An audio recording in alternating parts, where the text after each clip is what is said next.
Welcome to Abandoned Albums, the documentary podcast. Each week, our intrepid group of researchers and music archivists dig through the record crates of the world, finding those albums that may have been lost over time. If a new artist is discovered along the way, that's all the better. Using a patent-pending algorithm and spirited debate, we pick one album to discuss. Once that is settled, we will invite the artists to Thunderlove Studio to chat with your hosts, Keith R. Higgins and Geoff Calhoun. When we're lucky, they say yes.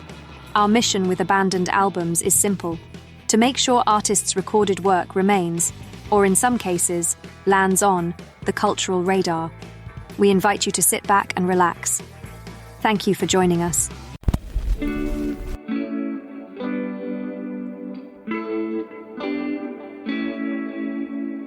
Don't need to make a lot of money, and I don't need a lot of friends.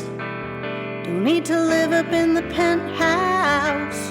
Don't need to drive a Mercedes Benz. And I don't wanna be your monkey, and I don't wanna just be friends. Don't you treat me like a sister, unless you wanna make my heart rent. I wanna take you to the movies. I wanna make out in the backseat. I wanna take you to a higher place. I wanna take you there with me. Holy rollers, baby strollers, take up a little space in my mind. These toy soldiers, emotional freeloaders, will not get away with their crimes. And I don't wanna do it big time, but once in a while it might be nice. It's not even worth the trouble. No, they say that fame has its price. You can be my peanut butter, and I can be your strawberry jam. This week, we welcome the husband and wife team of Rachel McNally and Chris O'Rourke from the band Sleepyhead to Thunderlove Studio. Fiercely independent, the band has built a loyal and dedicated following throughout its career, including a host of fellow musicians, critics, and our own Geoff Calhoun. They're a band that continues to record, and what you're hearing right now is their latest release, I Guess I'm Hoping That You're Lonely. What follows is a career-spanning conversation with a band that may be difficult to categorize, unless that category is just plain awesome. Without any further delay, here is our conversation with Rachel and Chris of Sleepyhead. Hey, Troy. I was pleasantly surprised with the StreamYard app. Yeah, for some reason wait, hang on. I don't see you guys. We can see you. Okay, well that's promising. Maybe I've never used the StreamYard app. You can hear us. Yep, we can hear you. We see you. We see your ceiling fan. It's like therapy. I am seeing you. I am hearing you. We acknowledge you. It's kind of annoying though. Yeah. You know what? Do you want to go out and come back in? Yeah, let's try that. Okay. Have you tried turning it off and back on again? Yeah, we'll try that. Hey, look at that. Yeah, that worked. All right, Rachel's gonna be picking about. I my know, God. I don't like it when we're lurking down.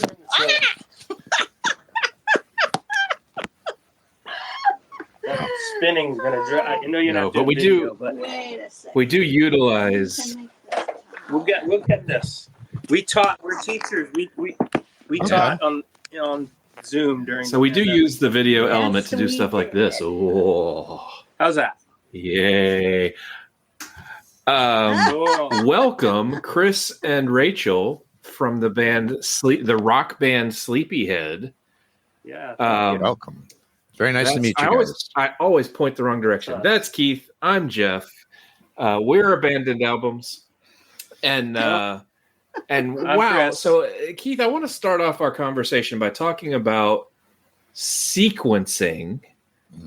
And sometimes we talk about sequencing in terms of the order songs come on a record and how that influences you.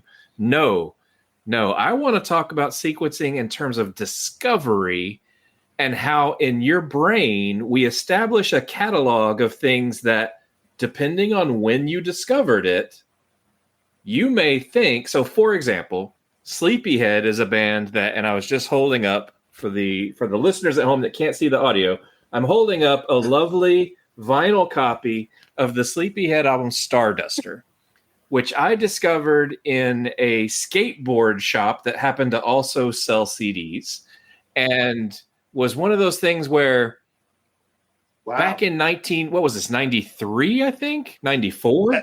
It came out in 94. 94. So in 1994, we didn't have Spotify. We didn't have Bandcamp. We didn't even have Napster. You had to go and kind of roll the dice on new music discovery. And I liked the album cover, and I thought, let's give this thing a whirl. Yeah, Rob Reynolds did that album cover. Yeah.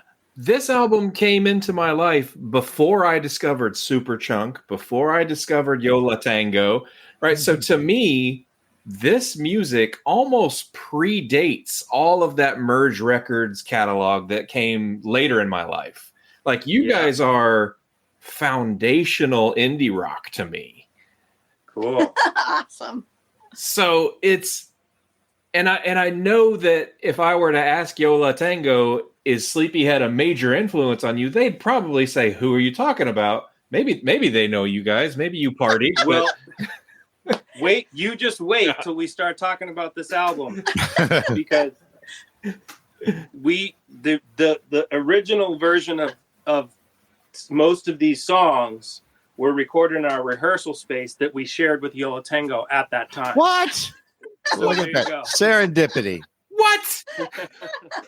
What? Hang on. So people are going to think we planned this. Dude, hang on. I'm going to have to pick my brain up off the floor. Give me a second here. Yeah. So, all right. So I'm going to, this might, have you ever seen this before? Wait. So this is a very obscure, rare, I don't know. This is an EP that a Spanish label put out that actually has Cake, and it has a bunch of the songs from Starduster on it. And it has the What's Gonna Set You, it has the does it? Punk Rock City USA, Like a Girl Jesus came out as a 7-inch. So these were recorded in that practice space in Hoboken that we shared with. At that time, we shared with Das Damen and Yola Tango. And this guy, Fred, had set up a little studio in there. And so we basically recorded demos in there, which ended up on this. And then we went into a real studio in Hoboken and re-recorded the songs. And I actually haven't listened to this one in a long time. I actually forgot about it until right before. Yeah. I don't know. So yes, we shared a rehearsal space with Yola Tango from the very early 90s in Hoboken, and then they knocked the building down at some point, and we continued to share a space with them in a different building in Jersey City. And then they lived in Hoboken. James didn't, and we lived in Manhattan, so we eventually found a rehearsal space in Manhattan. But they were great rehearsal space mates because they practiced during the day every day, which left all the nights open for us to split with Das Damen. So it was we had a lot. It was a very, very good 3-band combo of a rehearsal space. Sonic Youth practiced next door, who also practiced during the day most of the time. Okay. Wow. Sonic Youth's been coming up a lot lately. Yeah. We need to reach out to Thurston and get him on the show. So I would say that I'm not sure that we've influenced Yola Tango, but they definitely influenced us, and they helped us a lot. We did a short tour with them, like a week, and we've done some other, like, if you look up, Rachel played drums with them on the Conan O'Brien show. Wow. Way back. They did You Can Have It All from And Nothing Can Turn Itself Inside Out. I'm saying that wrong. But they wanted Georgia to just sing. So Rachel played drums, and one of the guys from Versus, they have 2 drummers. You can Google that. That was not on the internet for a long time, but now it is. So recurring theme for your band, Chris. Yeah. There's a lot of Sleepyhead lore that you really have to dig on the internet to get to. Yeah. Well, because we are not very well known, and Yo La Tengo is very well known, but we go way, way, way back with them. Some of this stuff you actually have to go directly to the source. I had to go to Slumberland Records website to find a lot of this early stuff, including on Starduster is the song Punk Rock City USA.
Which is not on the album called Punk Rock City USA. Right. You took the question right out of my mouth. What's up with that?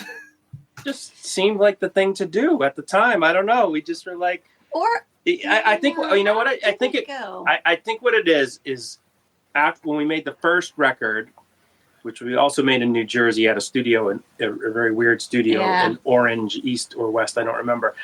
But I think we came up with that name. I think it was probably Mike, our original first bass player. So we named the album that, and then after that album was done, we probably wrote the song. Yeah. So that's why the song ended up on the next record. Okay, and there is a 7-inch. There was and then we were like, is it weird to put the song on the other record in the name of the album? And we were like, who cares? Why do we care? Whatever. We're doing whatever we want. Yes. So we put it on there.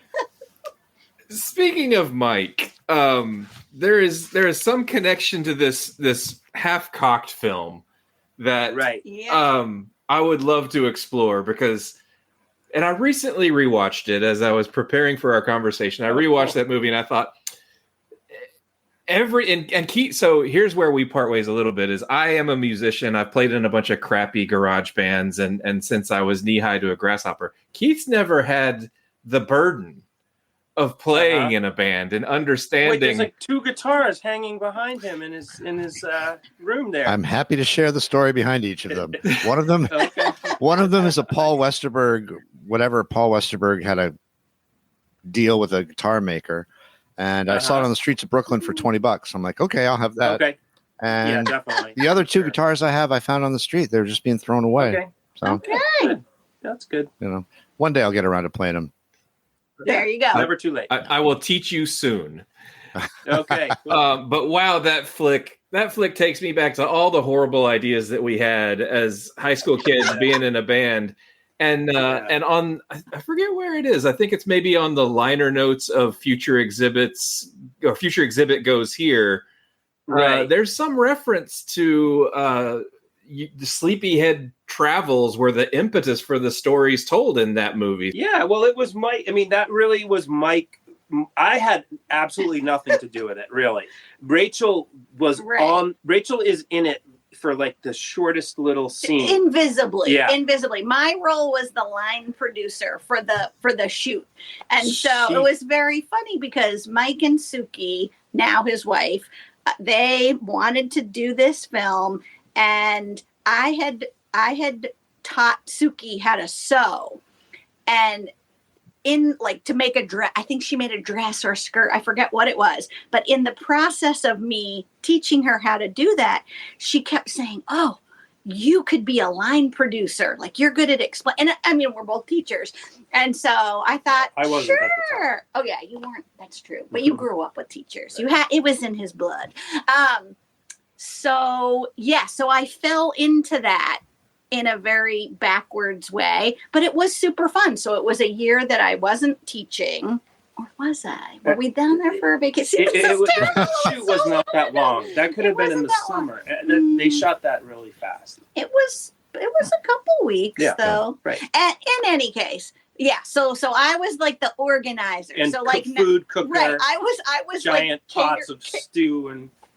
Yes, I did all the cooking, all the planning of what happened every day. But it was super fun. And I always tell other teachers, you know what? Just being a teacher, you're ready to be a line producer for a small shoot, because it just takes all that planning and being willing to be in charge. Like there was one guy on the set who would always say, Rachel, you're the beacon of sanity. Wow. Like when everything was going a little crazy. So she still has that reputation among our friends, I think, too, as an organizer and beacon of sanity. That's a good one to have. Yeah, but all the people, like all the actors who aren't really actors, are like people we met on the road, like you know, Crane, Boondoggle, Nation of Ulysses. They were Ruby Falls. They were all people. They were from New York, but they were just all people that we played with and just connected with and slept on their floors in some cases and things like that. So when Mike made the film, he was like, "We don't need real professional actors. We're going to get these people." In a couple scenes, he did. Yeah. Yeah. It was not going to happen at that time. So. The film takes us on this journey where, you know, the sister steals the brother's van and all the band gear in it. And then they're having a horrible time on the road and they get talked into robbing the diners. And I'm like, I wonder how much of this happened to Sleepyhead. So that van was the Sleepyhead van. True. Yes. And did it have the one red door in the movie or after? That van, the van is rusting in peace in a junkyard in the Bronx. But it was a van that belonged to some family friends of mine. Actually, someone I've known all my life who was in the band Six Finger Satellite. We bought the van from them at some point. But this was a later tour after Half Cocked. We were on tour with Half Japanese and Columbus, Ohio, and we parked the car after the show and we're unloading the stuff, and a drunk driver drove and crashed the driver's side door. Luckily, nobody was standing there and got hurt.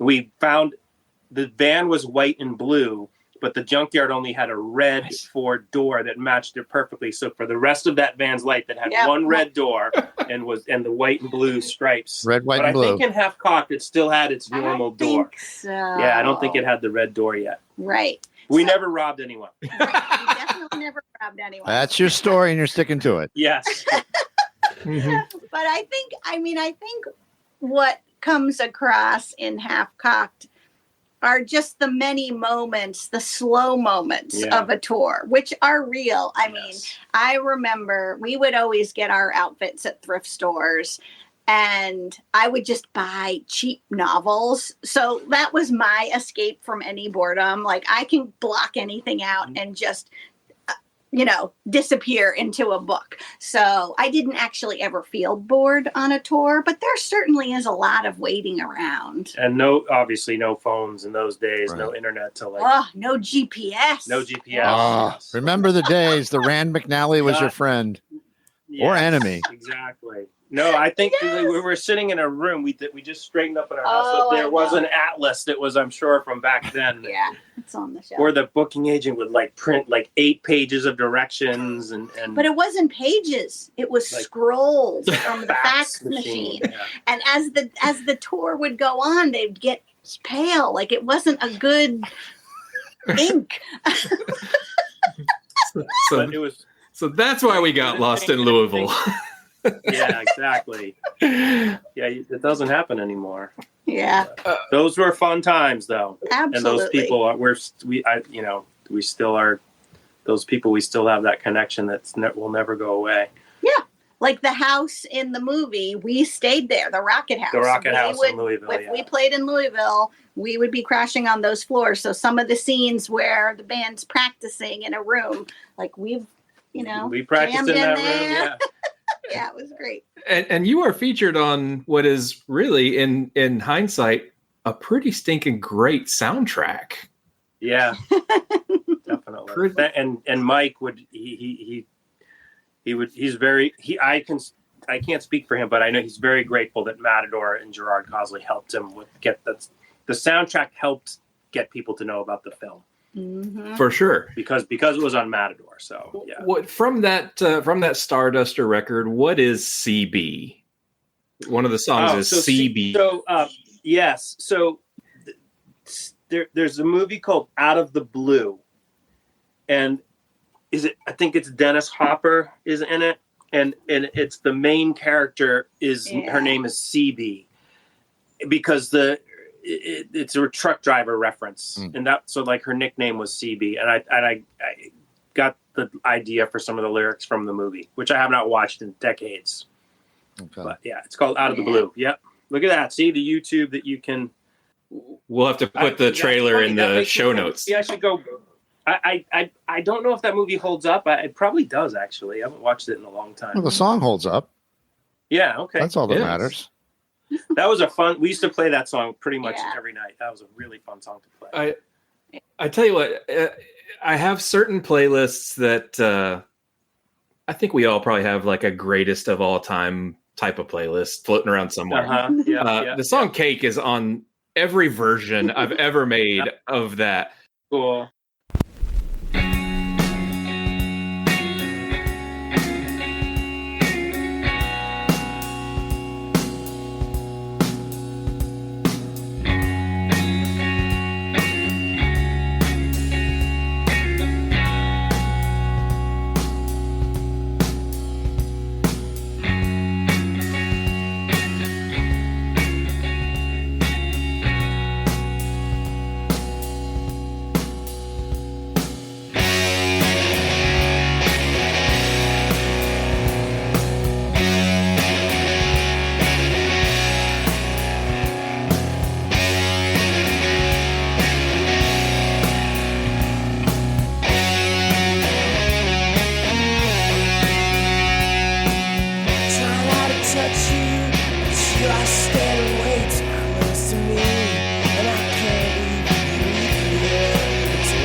I wonder if there's anything particular, thinking back on that record and that song, if there's anything that stands out memory-wise about the song Cake.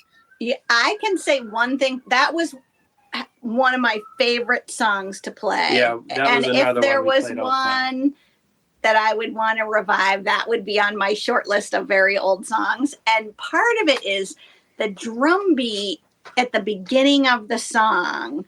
Just the way I enter, it was completely accidental. I almost want to say it was like a foot spasm. Yeah. But I liked the feel of it. And so then I had to get it so I could do it. Yeah. So for me, that song is always about the drum part that just kind of emerged, not with such intention, but just felt like I managed to snatch it out of the air and then be able to replicate it, which was very satisfying. But yeah, when we all come in together, that was always so fun. So fun. Well, that song was written in that practice space that we were talking about. In those days, a lot of songs just came out of jamming, and I like that. Just for some weird reason, riffs pop into your brain. I started playing that, and everyone joined in, and we were like, "Oh, that's going to be really good. That's super fun." It's so we when that first like riff and then the first like kind of two like octavey guitar part going up, we kind of immediately knew that one was worth spending more time on. It was fun. We kind of knew it right away that was going to be a good one. I've spent a lot of time with your back catalog with headphones on this past week or so, and cool. And I wonder, I think you've always been a 3-piece. There's a lot of second and sometimes third guitar overdubs on your records. Was there ever an extra guitar player on the road, or did you ever entertain the notion? We are now a 4-piece, actually. For the first time ever. For the first time really ever, though, we have had a few, there have been many times where we've had different people play guitar. For fun. Yeah, back when we lived in New York, I can think of a few different people. And then a friend of ours up here played with us a couple times. Mainly, most of the reasons for those times were because it was like the records have lots of extra guitars and then eventually started having lots of extra keyboards. So when we moved to Boston in 2002 from New York, we had started recording a record, but we had also had a kid, and there was this very, very long stretch of recording that record, which we were recording in Hartford, Connecticut, which is basically exactly halfway between New York and Boston. So, and that was after Mike was gone down. Mike had left the band to devote himself, one to another band, and Mike writes about this on his blogs all the time, to another band with a guy that just totally screwed him. That's a whole other story, and also more importantly for his film career. So Mike had recorded our 4th album, The Brighter Shore, that a friend of ours, Eric Masanaga from the Dam Builders, put out on his label. And then our friend Dan, who was in Hypno Love Wheel and has this great band called The Special Pillow, played bass with us for a while because we had a new record coming out and our bass player had quit the band. So we knew we needed to play some shows. So Dan was kind of like an interim. We moved to Boston. Right. He was still in New York. He lives in Hoboken. And then we finally met.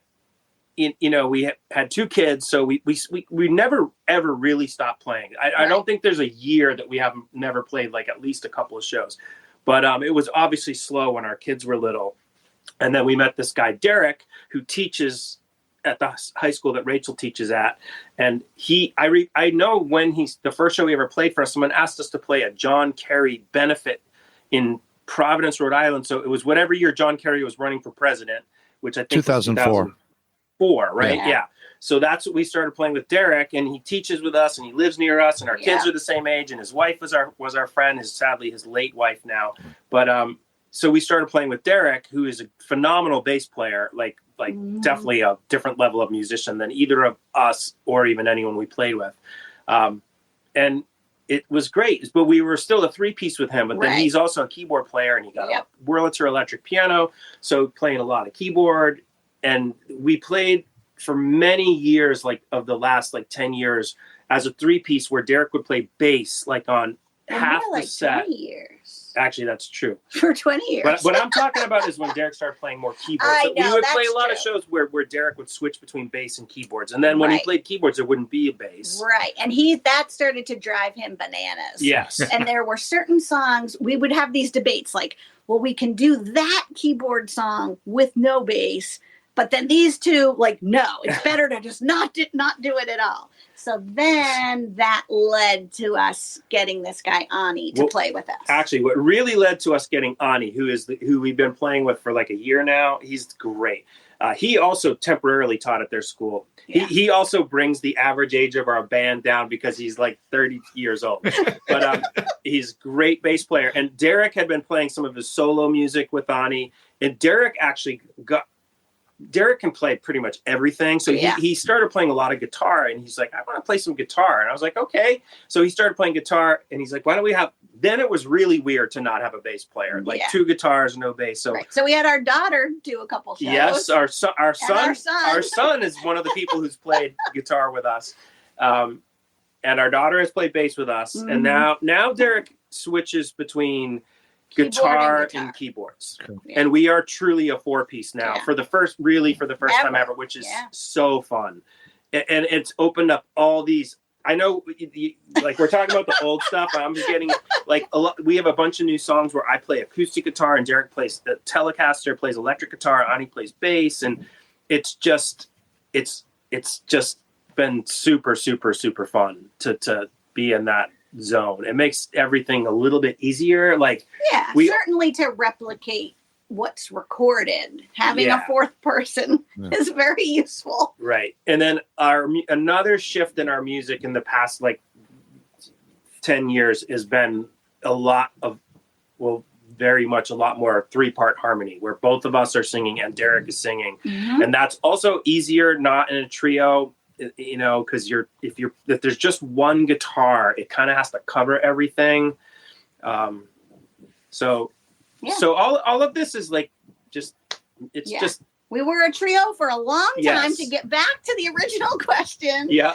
And it's very exciting to now be a 4-piece and does feel in fact essential. I would actually, I mean, it would have to be the right person because part of what's fun about this band is that Derek and Ani and the two of us, it's just super fun. It's like, it is just as fun now. In fact, it's more fun by far in a lot of ways.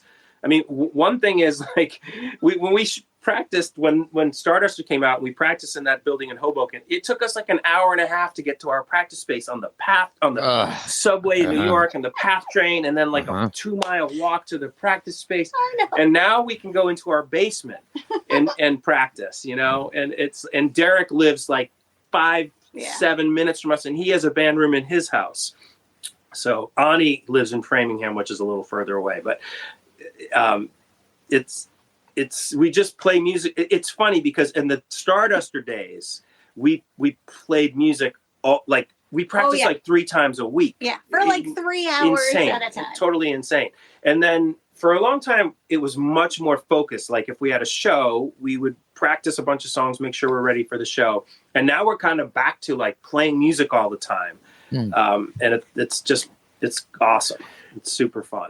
It's so funny to me because Keith and I have a lot of overlap. We share a lot of taste, but there are definitively Geoff bands and definitively Keith bands.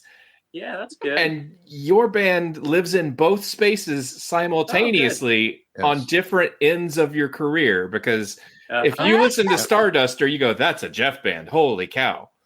Yeah. If you listen to Wild Sometimes and your newer material, you go, that's a Keith band. 100%. 100%. Cool.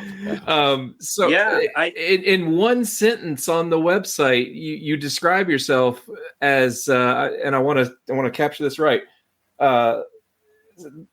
conjuring the subtly infectious, laissez-faire sounds of pre-grunge indie rock, and embracing early in your career evoking classic Laurel Canyon country rock. I think that's that pre-grunge indie is maybe pre-2000.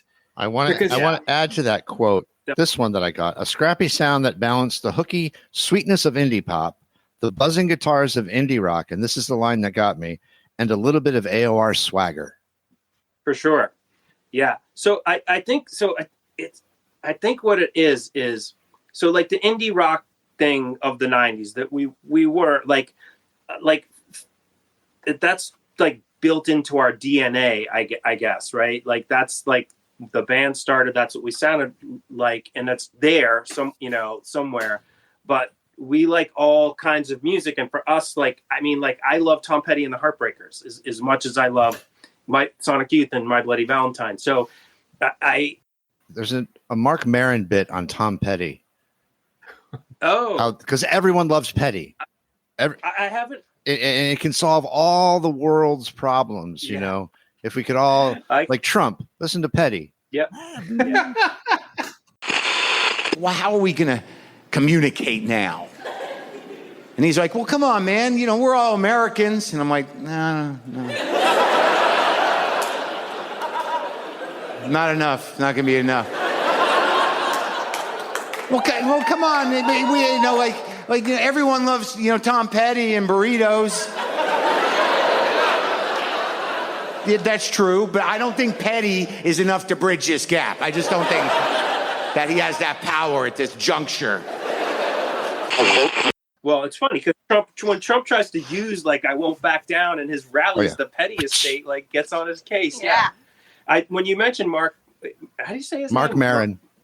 I never say it. I never know how to say it right. It's funny because Bill Janovitz from Buffalo Tom told me there was an episode that he did with him, and he mentioned Sleepyhead in it. And he told, but I never went and listened to it. I probably should. Oh, you got to. I think it's a story. It's a Buffalo Tom story where they were playing in New York way back, and all their equipment got stolen while they did like a radio interview on NYU's radio station.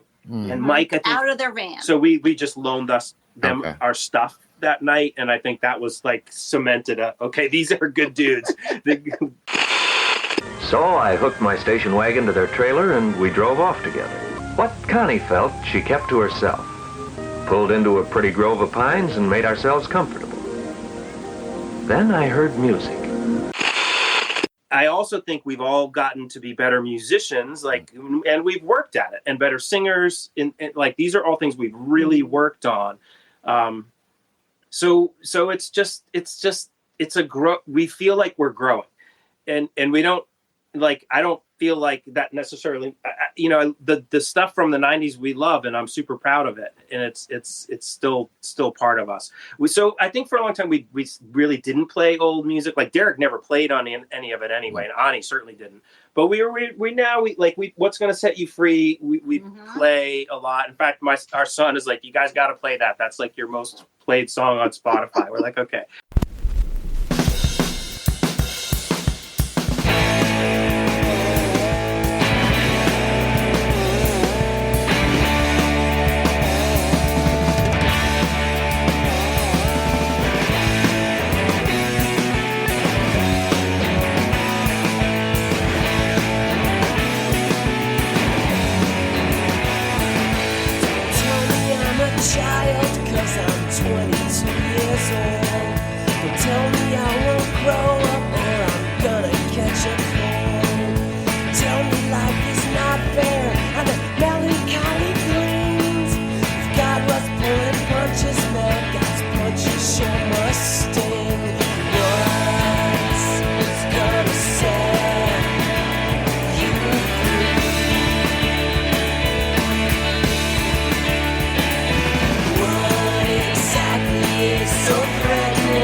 He's 22 and just graduated college, and our daughter is just finished her first year of college. So a lot of music in our house. Yes. So we're still going. Like we have this single coming out in August, and it's like it's my two favorite songs I think we've ever written. Rachel sings one, I sing the other, and Derek also writes too. So like we now have Derek songs sometimes. So some of my favorite bands have multiple lead singers. So like I really like to have the mix. If you look at our older stuff, Rachel always sings like a couple songs, but now she sings like a lot more. And like Fleetwood Mac, My Bloody Valentine. You're right. That's definitely been a part of the evolution, because I think even up to the Brighter Shore, it was that's a Chris song, that's a Rachel song. Yeah. But with Wild, sometimes you started singing more together. Yeah. Like a song like Family Tree, where you got some really nice harmonies layered in there. It's a lot more mature, I think. Yep. And that's where it started, that record, because in Hartford we were recording with Michael Deming, who did like the Appleton Stereo and the Lilies and all that. And he is like he's like a trained musician. So a lot of the harmonies he was helping us write them, or he'd sit there and like we're in the studio trying to figure it out. He's like, no, that's got to be a B. Rachel, go back in there. Okay. And he has this very gruff personality, but we had a great relationship with him, so our feelings were never hurt. And then we kind of learned from him how to do that. And then Derek also, he's like, yes. So we'll sit around in this room often, and like with my little Casio SK1, like trying to make sure that our harmonies are right so that when we go into the studio, which is expensive, we don't. Right. And then there's always something that's wrong that you only hear in the studio, and it's like but that's okay. As long as we're mostly there. Yeah. We've learned how to create something new right on the spot when necessary. Yeah, we have a couple more new songs that we're maybe going to record by the end of the summer, but if not, in the fall, definitely. Mm-hmm. So this guy, Al, who's putting out the single on his label Dromedary, this small label, is going to put out our next record too. Oh, great. Which is fun. Because we released a record in 2022, just ourselves, digital only. It's called New Alchemy. We made a few videos, hired a publicist. But this is fun because now we got someone else. He hired a publicist. he's making I mean, we are too. Obviously, it's a very artist label combined business model, I guess. But sure. But it's really fun to have a record coming out on physical media. Well, there's the compilation that you referred to that has the 2 Homestead records on it. That was fun. Yeah. It's interesting to me that you said I like Tom Petty, because as I was listening to New Alchemy, there's a standout track to me that I put on repeat and listened to over and over and over, and that was Fort Misery. And that's Derek's song. Oh, Derek wrote that. Yes, it's a beautiful song. I think there's some Tom Petty in that, man. I dig it a lot. Yeah. Yes. Yeah. That, not to bring the whole conversation down, but Derek lost his wife, who was a dear friend of ours, and a lot of those songs he wrote. That we had a rough couple of years writing New Alchemy. I lost my father. Rachel lost her sister. Derek lost his wife. All within less than 2 years. Yeah. That's a lot. All cancer. So Derek's songs in particular were very heavily influenced in the aftermath. Yes. The aftermath of that. He has 3 sons. They were pretty young at the time, but Fort Misery, that's a heartfelt song, but beautiful. It absolutely is. Keith, I'm surprised you're not invoking your New Haven roots there. Are you from New Haven? I live in New Haven. Oh, you live in New Haven. Yeah. You guys are in Boston, yeah? Outside? We're in Boston. Okay. I'm from Cape Cod originally. Okay, whereabouts? Falmouth. Okay. My aunt and uncle used to have a place up in Wellfleet. Awesome. Oh, we love it there. We are going to Provincetown next week for our 25th wedding anniversary. Oh, that's terrific. But I grew up in Cape Cod and went to NYU where the band started. We were there around the same time. I was at SVA. Oh, cool. Yeah. Right around the same time, 89, 90. Awesome. Yeah. But I want to ask you about, there's a New Haven, I never pronounce his name correctly. Ed Velasquez. Yeah. So that's amazing. So the studio that we record at, which is in Cambridge, called Q Division Studios.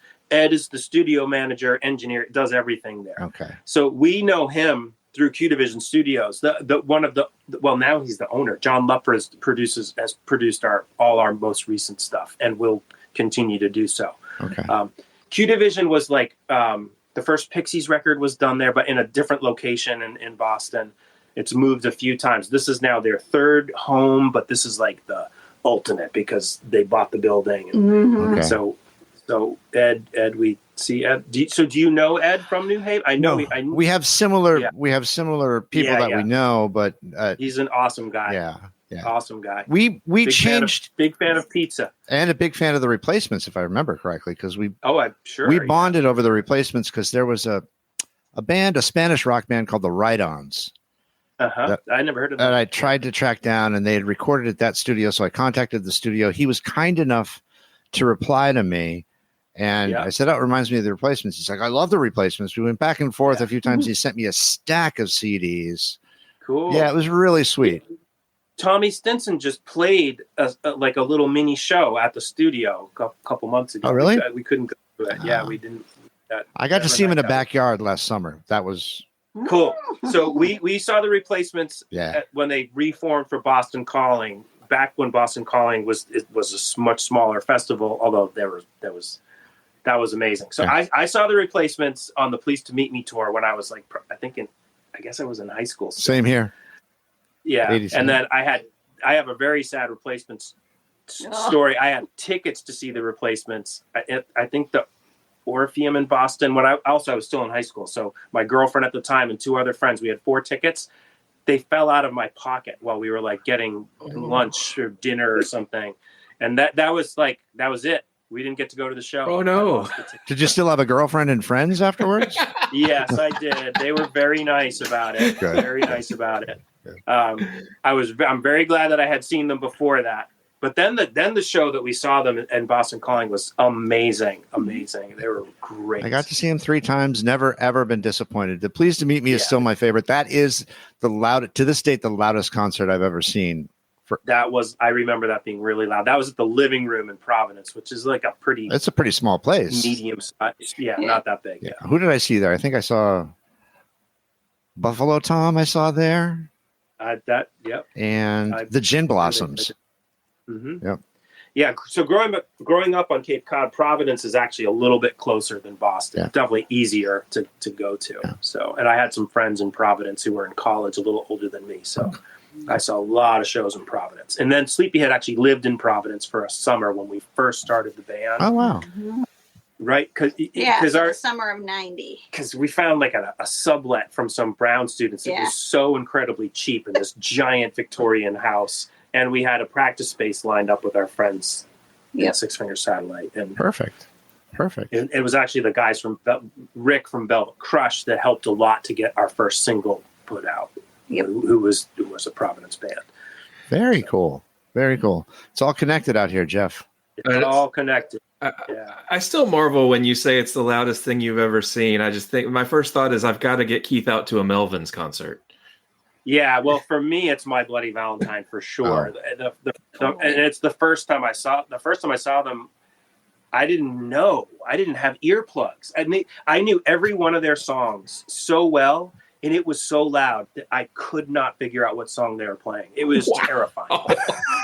So it really was. I actually think that they were opening. I saw them twice back then. One of the times they were opening up for Dinosaur Jr. Oh my God! Yeah, and they were Dinosaur Jr. is up there with Volume 2. But it was just I think I started wearing earplugs after that show. I was like, if I'm going to keep going to see music like this, I'm not going to be able to hear anything, and I'm going to ruin myself. So yeah, indeed, that was loud. I love the fact that you describe it as terrifying. Yeah, it was. It was like it was like my brain could not process the information that was coming into my head. I was like putting my fingers over, and then I could hear the song. So when we saw My Bloody Valentine a few years ago, did both our kids come to that? Yeah, I think so. I was like, everyone. I know. We had like extra check? earplugs. No. That's funny. I'm interested in hearing your thoughts on labels and genre labels, because you reference pre-grunge indie, and your band was fortunate enough to play Lollapalooza. I mean, you've been in some of those circles. Yeah.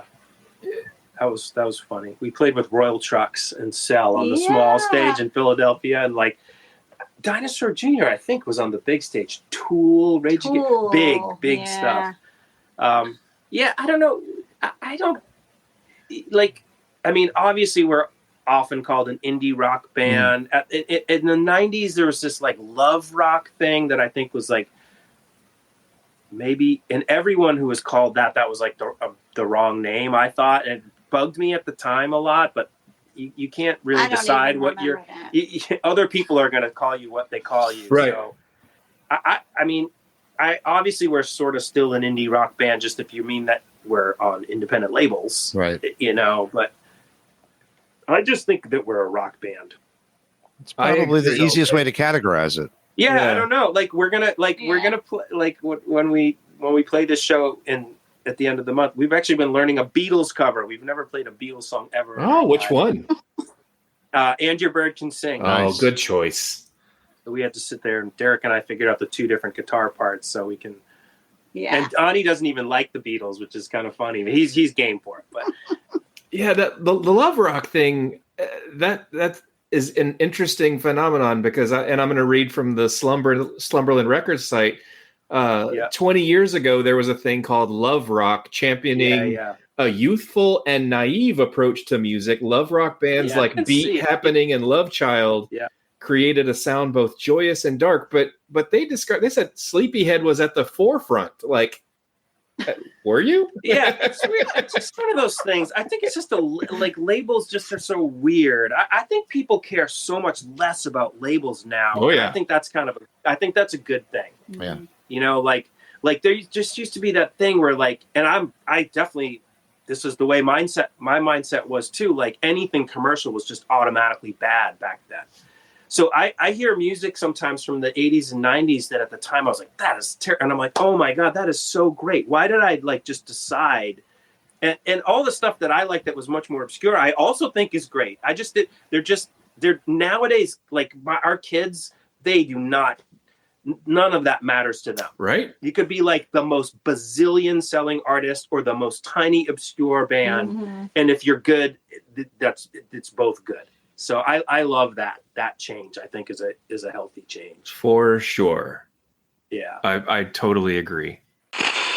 Mr. Microphone. Hey, what's that? Well, you set the dial on your FM radio and testing. Hey, I'm on the radio. Broadcast over any FM car radio. Hey, good looking. We'll be back to pick you up later. Riz. Greetings. Gendered language. Onomatopoeias. The ick. What makes some words sound funny? Why just listen to music when you can overanalyze the words in the songs? Music, language, and Eurovision all crammed into one podcast. Getting down and wordy with Russell and Hannah. Whoa, whoa, whoa. Find us anywhere you listen to podcasts. Keith, I confess I put the hook in a little deep on the invite to the show. I had the record. I had Starduster. It meant a lot to me. Yeah.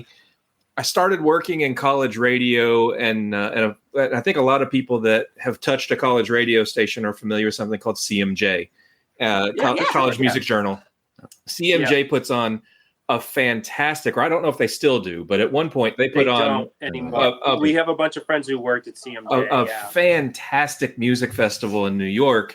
And my roommate and I at the time scammed the university into paying for our trip. We were like, we want to go to this thing. And it's, hey, it would be give us school credit to go to this music festival. Yeah. It's basically so, like South by Southwest is now, right? Yeah, pretty much. Yeah. So there were it was so eye-opening to me because there were specific acts that we kind of, put the check mark next to. And for me, Sleepyhead was near the top of the list. I had to see Sleepyhead on this roster. Nice. It was like 96, 97. And do you remember where we played? I could only tell you that the room was so disappointingly small. I walked in and thought, what is happening? This is like, I'm going to guess it was the Spiral. Maybe. Downstairs at the Spiral, maybe. I mean, it looked like it served as like a 4-top Italian restaurant during the day. Like at Madison Square Garden or something. Yeah, so it really opened my eyes. And I remember on that same festival, I went and saw the Smoking Popes, and I was like, what are we doing? Why are the Smoking Popes playing in front of 15 people? This is fucked up. Yeah. It is always so surprising when you're. Well, I got a Tuscaloosa story for you. Oh, bring it on. We played in Tuscaloosa once. Hopefully at the Chucker. Yes. Yes. Nice. Okay, I only remember that because we have a post. So we because Rachel was a teacher, a lot of our tours we did in the summer, which is not the best time to be in college town. It is not. So some places it was totally fine, like Chicago or whatever. Yeah. But Tuscaloosa, that's a college town. So we get to Tuscaloosa. Right. Well, wait, and we're driving. And we notice there's lots of posters that have been like pasted up. And so we're like, oh, that must be for the show. But we're going by quickly. So that's the only background you need. Rachel for this should probably moment. tell the story because I'm the one who was a little bit, it's a little bit embarrassing. I'm like, no. So anyway, so then finally we park and I see Chris like walk over to get closer to one of the posters. And well, anyone listening will not see the motion of my body, but you guys can appreciate this. So imagine I see the back of him and I see he goes up to the poster and I just see No. Totally dropped shoulders. You don't have the story. No, I do. no, And then no. She's got the story wrong. Sorry. We'll have to confirm. I get out and I look at the poster, and it's a poster for a show that night with a band called Sleepyhead. Yes, we agree. No, listen. It says Flippyhead, and I turned to Mike and Rachel. No. I said, that's so weird. There's another band playing tonight called Sleepyhead. Oh no! And they both looked at me like, you idiot. Oh, man. Us. They messed it up, Right. and that's when my shoulders sank. All right, that might be Yes, true. I He am might be totally. right. He might be right. And then the posters were everywhere. So whatever few people would have heard of us, we weren't even on the poster. We were I listed know. as Sleepyhead. and we think I have one of those somewhere. we do Yeah. up in the attic. We think it was because the person who booked the show was a French speaker. It was. Yeah, Yes. you're right. His And name is so- Ludovic, and he is very French. Oh, you know him. And then Yeah. somehow Sleepyhead became Flippyhead. Yes. Like, Wow. Ludovic Gobert. All right, so this is a little bit connected to what you're saying about seeing the small room. So it might have even been that same tour. We had some really weird shows in New Orleans, but one show we had in New Orleans, we got there, and the promoter had said we were going to be in a normal, smallish club, and he's like, I had to move your show, and we were opening for Gwar. Oh, and the singer of but the not costume. they were remember the guitar player in Gwar got shot. They were like in their van. It was like, so he had no health insurance, of course, at that time. And they to raise money for him, they quickly put together a bunch of shows, and they played as Rog, which is Gwar spelled backwards. So they didn't have any of the costumes. They just played straight up. And one of the guys in the band actually loved Sleepyhead. He was the bass player. So anyway, I'm really digressing. But that was one weird New Orleans show because it was like the singer from Pantera or something. It was all these metal kids. And they threw it, and it was a big, big room. It was like an air. It was air like we hangar. played a song, and like a few people would clap. Oh yeah, it was. They mostly just a lot of people silently watching. Our other New Orleans show was. We get there, and it's in the summer, and there's nobody in the club, but basically the sound man. And so we're like, you know what? One person. There was one person. Hardly anybody. We're like, we're just going to play our heart out. Yeah. We came, we played our heart out, and we felt like, okay, we did it. The sound man put us up for the night. And at the end of the year, that one person who was there was like the music writer for the New Orleans Times-Picayune and wrote his 10 best shows of the year, mentioned us in there. Nice. That is amazing. So that was your proof. Like, always do the full show. Just don't, just do your best. Yeah. You never know. I think the Flippyhead night, though, we did, incorporate Flippyhead into the lyrics spur of the moment as we sang, because that was so funny. I think we also incorporated a lot of beer and just kind of had a bit of a crazy night. I tell you what, if you have that flyer and can scan it and send it to me, send it to you. Oh my! So yes, you can take a picture of it. That'd be great. That sounds totally cool. Just absolutely. Oh, what a funny memory.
Well, listen, gang, I am curious to know why, because to me, and I was confessing to Keith before we got on, me and Discogs need to get divorced. We got to break up because all of my disposable income is going to Discogs right now.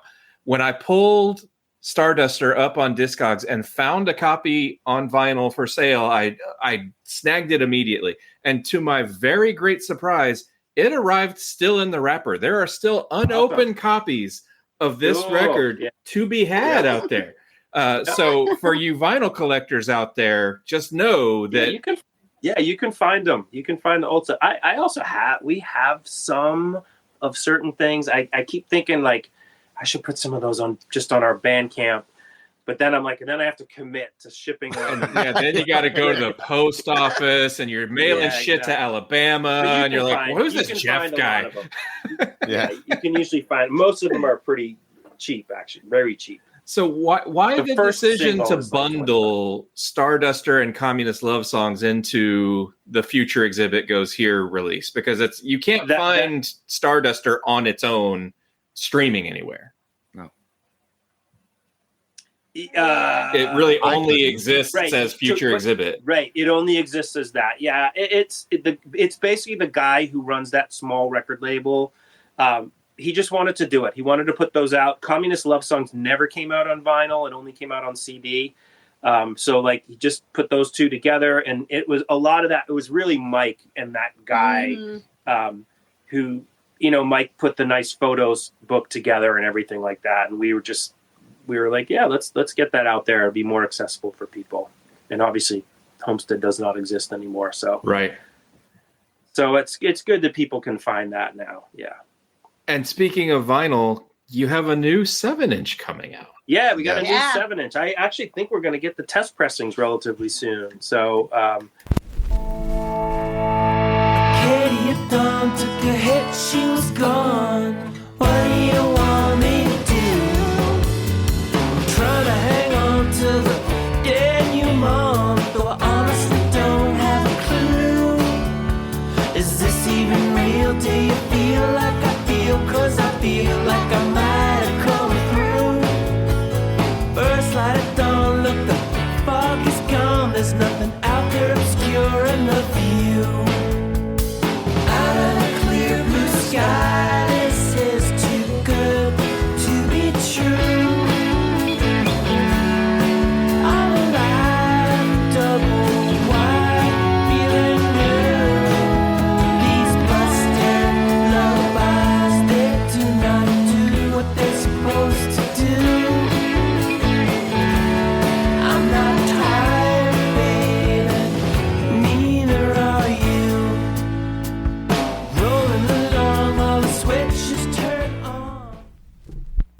that reissue that you're talking about was on vinyl, definitely. But our last record was just digital only. And then 2014, the Carrot Top record was on vinyl. But it's actually, vinyl's much bigger now than it was in 2014. Yeah. It's so I pressing a relatively small number of them, but I'm excited. And then the guy's going to also put out our next record on vinyl too. That's awesome. To me, that's just wonderful to me. And I learned a new craft to make the cover for the 7-inch. Is it quilling? Wait, I'll grab it. I'll get it. Cluing?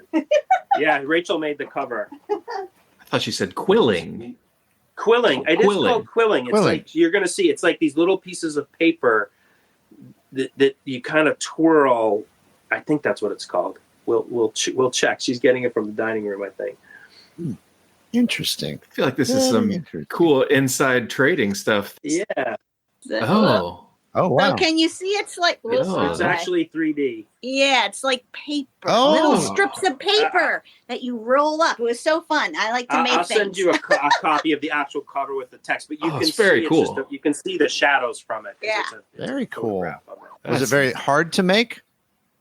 No, it was not. I mean, there was a learning curve because you coil up the paper and you get it in the shape you want, but then you basically have to get glue on that edge. Like, think of how thin a piece of paper is. So you're like dipping it in, smoothed out glue, and then placing it. It would be hard for me. Yeah, I don't think I have the patience for that. I recommend it. It's fun. It sounds looks lovely. Yeah. Thank you. Yeah, it did. It came out good. It really did. I saw that Keith has his white whale. You're actually label mates with one of my white whales. I would love to get John Hall on the show. I saw that you're playing with King Missile at the upcoming festival. Yeah, that's going to be fun. That's super neato. Well, that's the guy. That's the guy who's going to put our record out. He sets this whole thing up. It's like his passion. It's fun. He's super, Al. Yeah. Al C. Al has a very cool record label. Yes, he does, and it's super fun for him. It's like the way the band is fun for us. The label is fun for him. It's like a perfect match. Sure. Well, that sounds just great. Let's get a few shit. Yeah. It does. You seem very, very happy making music there, sort of in your backyard. Is there any ambition to ever go on the road again? Yeah, definitely. Like if that could work, It'd have to be in the summer. It'd have to be in the summer. Vacations. but we're all everyone teachers. in the band is a teacher, and our kids are also older now. Yeah. So we are totally open to it if we could make that happen. We have regular jobs. We don't need to do it to make money. So if we can do it and we don't lose too much money and it's for the love of it. Yeah, totally love to do that. Oh well, I hope sometime in the next, I'm gonna guess when we finish the next record and actually have a label, that we'll see if we will try to time it with the end of the spring, early summer, so that we can maybe do some stuff.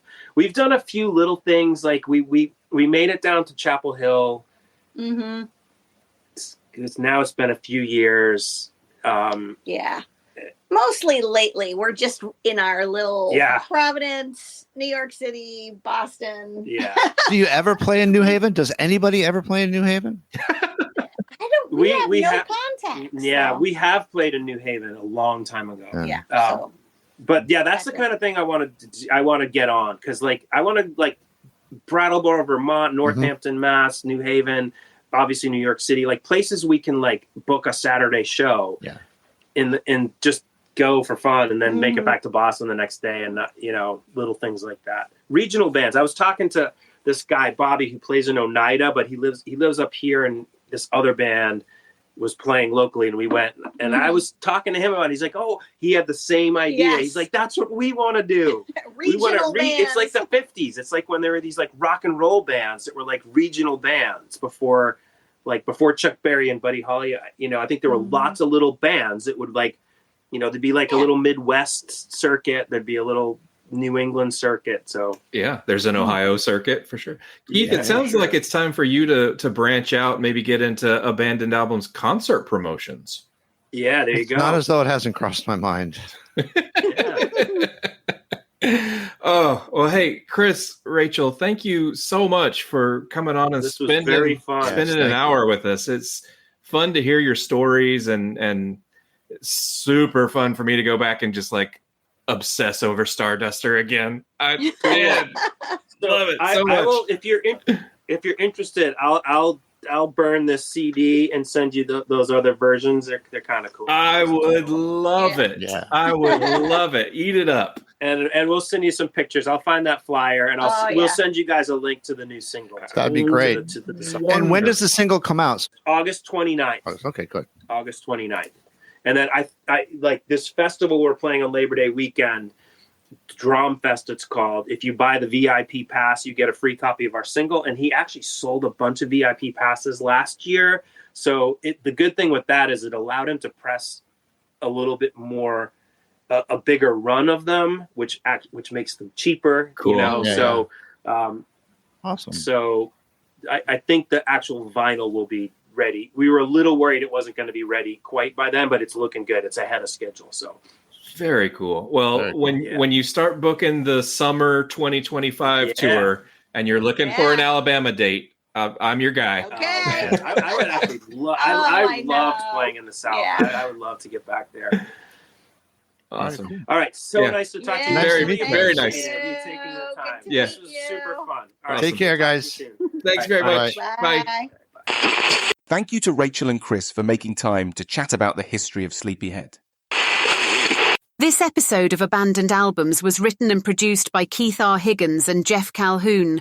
The show was recorded at Thunderlove Studio, where it was engineered by Daphne Morris, with help from Penetration. Abandoned Albums was edited by Vic Titball, with help from Clem Fandango.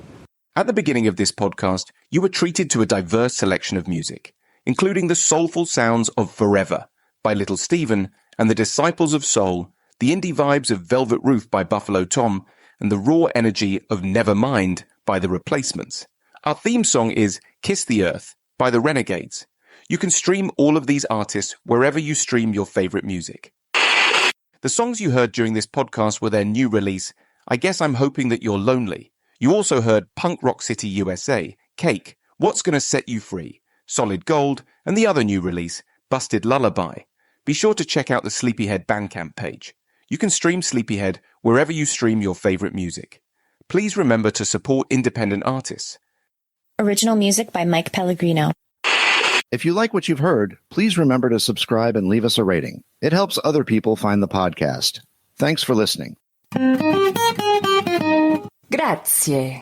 Bailey Leaf, Rob Janicki, Mike Pellegrino, Thurina Vella, Eric Beatner, S.W. Loudon, Ronnie Barnett, Michael Janicki, Peyton Janicki. This show's executive producer is Lulu McGillicuddy and is in the loving memory of...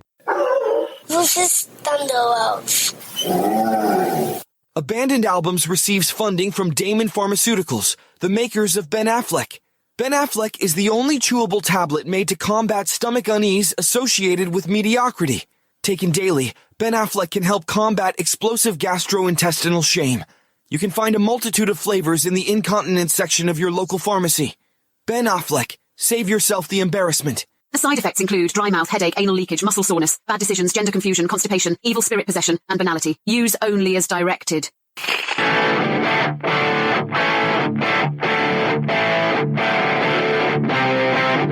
And now, until we meet again next time, I remain as always obediently yours. Abandoned Albums is a production of Paw Print Media.